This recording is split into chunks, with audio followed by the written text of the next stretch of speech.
Boa tarde, meu nome é Cristiana, eu sou estudante de Artes Visuais pela Faculdade Unigram. Hoje eu vim falar com vocês sobre 4 assuntos: o estágio supervisionado, a artes, o planejamento do professor e a avaliação do professor.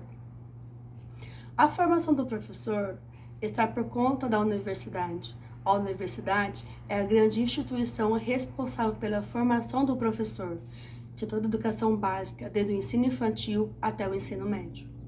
A universidade é consagrada na construção do conhecimento. Ela é que se consagra por excelência à construção do conhecimento, e essa construção dentro da universidade prima o trabalho da pesquisa. E onde que entra o estágio? Bom, o estágio faz uma ponte entre o saber teórico e o saber mais prático. Isso cabe ao estágio supervisionado. É ele que faz com que o futuro profissional vivencie as práticas ali impostas.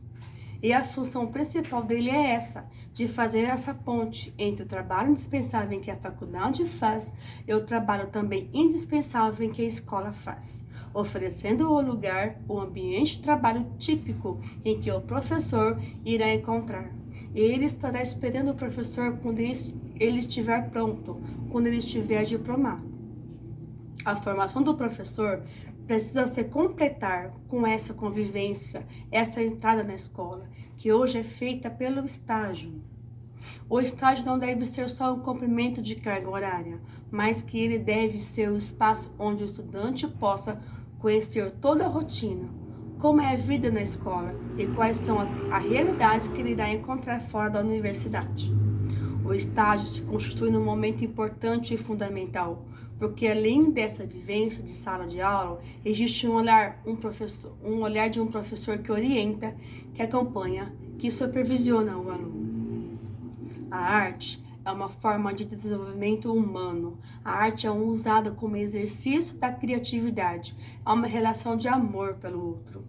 Precisamos sempre pensar nas necessidades que é de todo o ser humano. Na necessidade de se expressar, fazer um trânsito, fazer uma respiração entre o que é a gente e o que a gente sente, o que aí nos afeta. A arte é o caminho exatamente para isso, resultando em um percurso criador do aluno. E é isso que a escola precisa oferecer.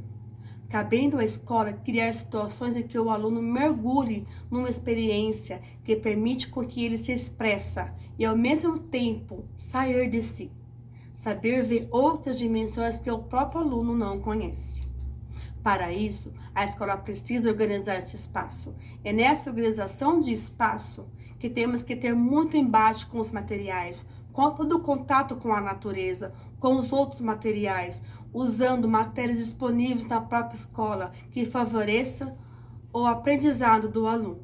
Devemos organizar o tempo, já que os horários de sala de aula e na educação de artes é um pouco reduzido. Não podemos deixar cair a peteca. Para isso, é importante acompanhar o percurso criador de cada aluno, proporcionar condições e acompanhar as atividades, deixando sempre os trabalhos anteriores para ser usados na semana seguinte. Devemos dar continuidade nos trabalhos escolares.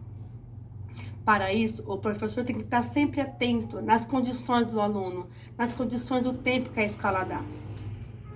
É de grande importância que o professor vivencie cada momento com o aluno, que cada momento seja único. A importância da arte na educação é que você cria com os alunos o que não existia antes. E como é que passa a existir alguma coisa? Pelos procedimentos de criação, pelos passos para prosseguir, expressar a sensação inicial, aquele afeto que mobiliza os passos dessa ação, que são os procedimentos. E aí que entra o trabalho do professor, para ao mesmo tempo apoiar, enriquecer e fazer uma leitura e interagir com aquilo onde quer chegar. A construção do planejamento na modalidade do projeto de ensino. O projeto de ensino é planejado pelo professor.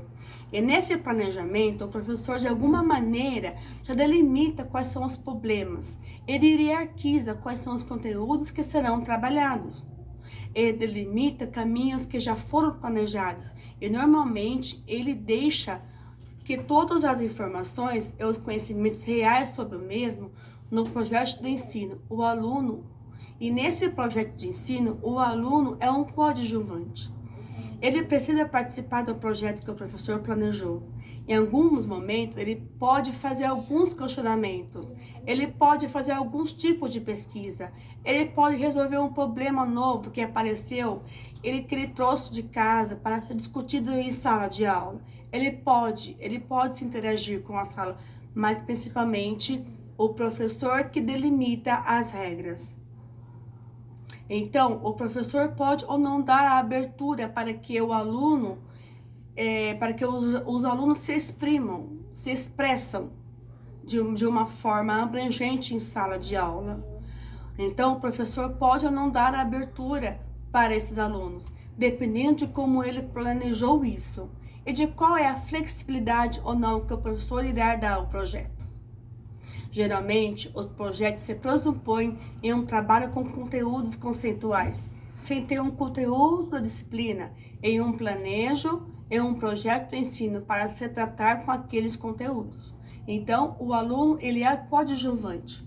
O professor é o elo central da sala de aula, mas o aluno pode trazer, sim, alguma coisa lá de fora para que seja discutido dentro de sala de aula, mas não se pode esquecer que o professor que dita as regras, porque ele já tem um planejamento para aquela aula. A avaliação do conhecimento no trabalho com o projeto de ensino. A avaliação é um grande instrumento para nós professores, para toda a escola em si.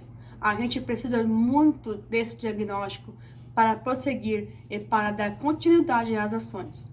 Aprender determinado conteúdo é um processo de grande transformação e comparação permanente da conduta humana, onde por diversas vezes somos percebidos e avaliados repetidamente sobre ações e posteriormente sobre os frutos alcançados. Somos seres únicos e cada pessoa aprende e identifica de uma maneira diferente, ambos com mais facilidade que os outros em determinadas áreas do conhecimento de cada um, em tese de aprendizagem. Nesse enquadramento de aprendizagem está posta a função de avaliação, que ao passar dos tempos e com a colaboração de novas tecnologias, vem se modificando cada vez mais. Mas este conceito, com as pesquisas e estudos realizados, é possível mudar a maneira de avaliar, pois não é só através de testes e provas que podemos medir conhecimentos. Dentro do campo educativo, a avaliação pode assumir diversas funções, sendo elas função diagnóstica, função formativa e função somativa, assim fazendo também com que os educandos assumam novos papéis, pois passam de seres passivos para seres dinâmicos, que ajudam na construção do conhecimento e faz com que os professores repensem suas técnicas de ensino e aprendizagem, revejam alguns conceitos antigos e passam a tentar acompanhar as novas metodologias. Assim como as transformações curriculares não estão acontecendo, é hora de revermos o conceito de avaliação. O ato de avaliar sugere coleta e análise de dados que tem por objetivo configurar um novo formato de avaliação. Este novo olhar para a avaliação não se constitui de matérias prontas, pois o professor deve utilizar diversas técnicas e instrumentos variados, para que assim ele consiga diagnosticar o começo, o durante e o término do processo avaliativo, onde cada educando assume sua identidade. Agora, a avaliação não possui mais o caráter de aprovar ou reprovar um estudante. Ela tem por finalidade apontar falhas e auxiliar o professor em sua didática, pois o aluno possa, de um lado, ser passivo para um ser dinâmico, que ajuda na construção do conhecimento. Diante desse novo cenário de educação, que vem se transformando a cada dia, não podemos esquecer as 3 funções de avaliação, que segundo o estudo de Bloom, de 1993, se divide em função diagnóstica, analítica, função formativa, controladora e função somativa, classificatória, que tem como objetivo direcionar e aprimorar o trabalho em sala de aula. Muito obrigada, tenha uma boa tarde.